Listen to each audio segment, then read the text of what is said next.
Sakaya wamezama. We are going to reduce tax so that people earning an income of less than 30,000 shillings will not pay any tax. Kama rais wetu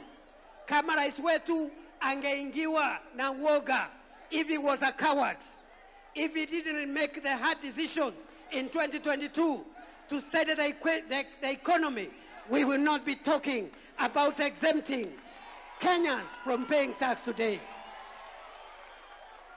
Na sijui kama mnaelewa, hiyo group ya less than 30,000 and less, 1.5 million Kenyans who are going to be exempted from tax. Rais Ruto ni fire si fire, ni noma si noma. We built more roads, we built more railways, we built a new airport, and the solution, National Infrastructure Fund and the Sovereign Wealth Fund. Kwa hayo mengi, Rais Ruto ni fire si fire.